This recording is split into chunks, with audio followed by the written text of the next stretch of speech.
Assalamualaikum warahmatullahi wabarakatuh. Saya Bayu Pradipta Oktarian. Saya berasal dari Prodi Pengembangan Masyarakat Islam semester 1 dengan NIM 0103232014. Di sini saya akan membahas mata kuliah hadis mengenai hadis Nabi SAW dengan dosen pembimbing Haji Muhammad Iqbal Abdul Muin LCMA. Baik, kita lanjut ke bab pertama mengenai terminologi hadis. Kata al-hadith bentuk jamak dari al-hadith hudatsan. Secara etimologi merupakan isi masdar dari kata kerja haddatsa yuhadditsu haditsan, yang berarti komunikasi, cerita, percakapan, baik dalam konteks agama maupun duniawi, atau dalam konteks sejarah atau peristiwa dan kejadian aktual. Penggunaan dalam bentuk sifat atau adjektif mengandung arti yang pertama, al-jadid. Al-jadid sendiri memiliki arti sesuatu yang baru. Lawan kata al-jadid yaitu al-qadim yang memiliki arti sesuatu yang lama. Yang kedua, al-khabar. Al-khabar sendiri memiliki arti sesuatu yang dipercakapkan atau dipindahkan dari seseorang kepada orang lain. Yang ketiga, al-qarib. Al-qarib sendiri memiliki arti sesuatu yang dekat. Menurut MM Azami, penggunaan kata hadis dari sudut kebahasaan dalam Al-Quran. Yang pertama, komunikasi religius, pesan, atau Al-Quran.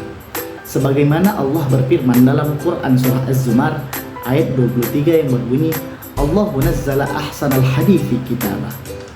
Allah telah menurunkan perkataan yang baik, yaitu Al-Quran.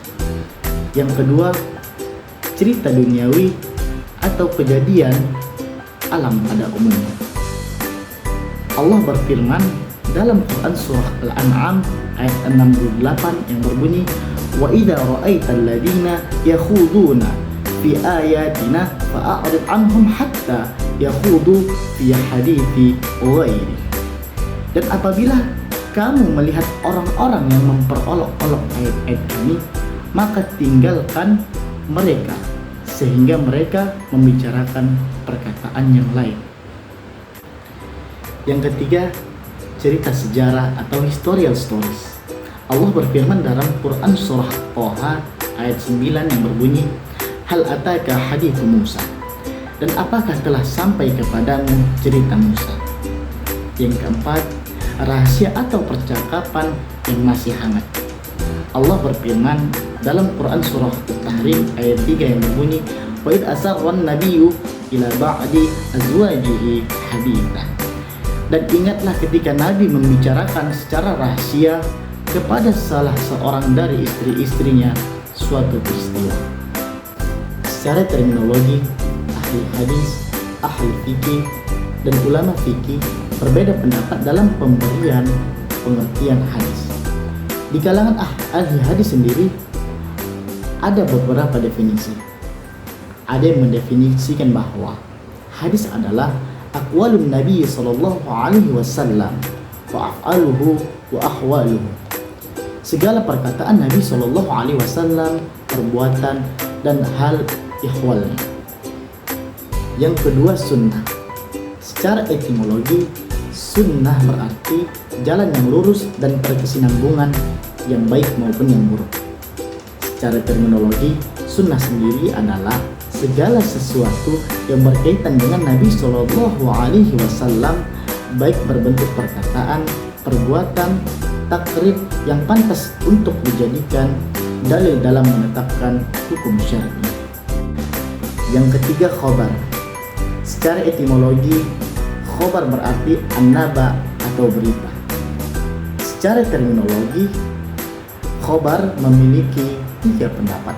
Yang pertama, khobar adalah sinonim dari hadis, yaitu sesuatu yang disandarkan kepada Nabi Shallallahu Alaihi Wasallam dari segi perkataan, perbuatan, takrib, dan sifat. Yang kedua, khobar berbeda dengan hadis. Hadis adalah sesuatu yang berasal dari Nabi Shallallahu Alaihi Wasallam, sedangkan khobar adalah berita yang datang dari selain Nabi Shallallahu Alaihi Wasallam. Yang ketiga, khobar lebih umum daripada hadis. Hadis adalah sesuatu yang berasal dari Nabi Shallallahu Alaihi Wasallam, sedangkan khobar adalah sesuatu yang datang dari Nabi atau dari selain Nabi atau orang lain. Yang keempat, athar. Secara etimologi, athar berarti baqiyat syai', yaitu sisa atau peninggalan sesuatu.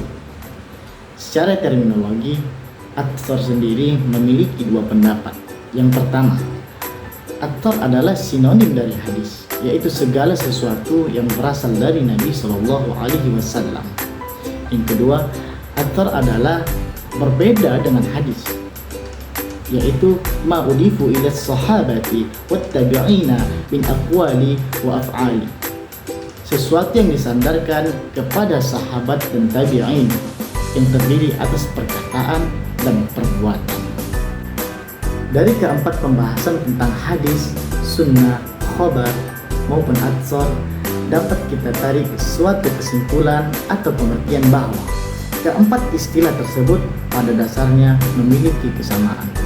Artinya, segala sesuatu datang dari Nabi Shallallahu Alaihi Wasallam, baik berupa perkataan, perbuatan maupun ketetapan. Kedudukan dan fungsi hadis. Jika kita memandang dari segi keberadaannya sebagai wahyu dan sumber syariah yang wajib kita amalkan isinya, sunnah itu sejajar dengan Al-Quran. Dari segi tingkatannya, ia berada berdampingan dengan Al-Quran karena ia berfungsi sebagai penjelasan atau menjelaskan. Sebagaimana Allah berfirman dalam Quran surah An-Nahl ayat 44 yang berbunyi, "Wa anzalna ilaika dzikra litubayyana lin-nas ma nuzzila ilaihim wa la'allahum yatafakkarun." Dan kami menurunkan Al-Quran kepadamu agar engkau menerangkan kepada manusia apa yang telah diturunkan kepada mereka dan agar mereka memikirkan. Sekian video pembelajaran yang dapat saya sampaikan. Lebih dan kurangnya saya mohon maaf. Wallahu muwaffiq ila aqwamit thoriq. Assalamualaikum warahmatullahi wabarakatuh.